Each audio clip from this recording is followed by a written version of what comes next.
Bien, dans cette vidéo, nous allons voir comment enregistrer un personnel. Le menu qui est à gauche, vous partez simplement, vous laissez admin, vous partez au niveau de paramétrage système. Vous cliquez sur personnel. Alors, sur cette partie du logiciel va s'ouvrir une vue vous permettant de consulter la liste de personnel déjà enregistré dans le logiciel.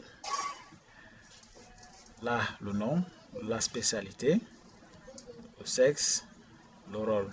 S'il est membre de l'administration et quel est le rôle qu'il joue dans l'administration, le statut s'il est activé pour cette année en cours. Et ici, nous avons des actions possibles. Là, c'est pour modifier ces données ou bien pour les compléter. On peut avoir un enregistrement personnel et avoir des données manquantes. Si on voudrait les compléter, on cherche son nom et on clique dessus. Ici, c'est pour activer ou désactiver un personnel. Si nous cliquons dessus, alors le statut de Abatte et Véronique passe à désactiver et par conséquent ne peut plus mener une action dans le logiciel. C'est le cas des enseignants qui ont donc été activés, affectés, mutés, partis à la retraite ou bien en congé de maternité. On peut passer par ce canal pour les désactiver afin qu'ils ne puissent plus accéder au logiciel. Et ici, ça nous permet de spécifier s'il est membre de l'administration ou il est un simple enseignant. Bien, comment nous faisons donc pour rechercher rapidement également un enseignant? Je peux simplement cliquer sur la barre de recherche ici et je saisis si je cherche monsieur Azefort, donc en fin de mesure que je cherchais, son nom est apparu. Bien. Sur cette même vue, avant que nous ne partions voir comment ajouter un nouveau personnel, nous avons la possibilité d'imprimer ici plusieurs documents possibles.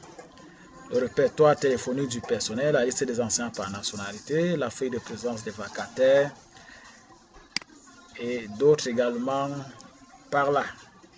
Si nous voulons par exemple le répertoire téléphonique, il nous suffit simplement de cliquer dessus et d'attendre que le logiciel génère le PDF qui est prêt à l'impression ou au téléchargement.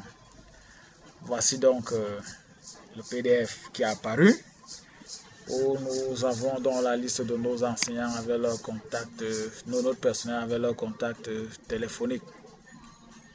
Nous pouvons donc l'imprimer ou le télécharger. Si nous voulons le télécharger, nous cliquons là ou bien nous faisons un CTRL S et on stocke dans notre machine. Pour revenir à notre écran d'utilisation, on clique ici à gauche, on revient là et nous sommes revenus sur notre page. Maintenant, nous allons donc enregistrer un nouveau personnel. Il nous suffira simplement de cliquer sur ajouter un personnel. Lorsque le formulaire il aura apparu à l'écran, vous lisez bien. Le préambule dit: cette interface vous permet de créer un personnel. Entrez toutes les informations obligatoires et cliquez sur le bouton enregistrer pour créer le personnel. Tous les champs marqués d'une étoile sont obligatoires. Voici un champ marqué d'une étoile, donc c'est obligatoire. Vous allez donc saisir là le nom, le prénom, le matricule, le numéro de CNI, date de naissance, ainsi de suite pour tout le personnel. Vous pouvez même joindre sa photo. Tous les champs qui ont l'étoile sont obligatoires. Ce champ, certes, n'a pas l'étoile, mais il est obligatoire. Mettez toujours un chiffre là qui correspond aux heures du personnel. Voilà. Quand il n'a rien, vous mettez même 1. Voilà. Mais ne laissez pas vite. Si vous laissez vite, ça ne va pas marcher. Il suffit qu'un champ manque et que vous cliquez sur enregistrer. Le logiciel va vous dire qu'il y a un champ manquant quelque part. Alors vous retournez à cet endroit-là et vous complétez. comme dans le système, tout le personnel est enregistré. Je ne vais pas en ajouter un qui n'existe pas. Voilà, nous venons donc de voir comment enregistrer un nouveau personnel. Vous cliquez simplement là, après avoir saisi toutes les données de tous les champs. Dans la prochaine vidéo, nous allons voir comment créer un compte d'un utilisateur.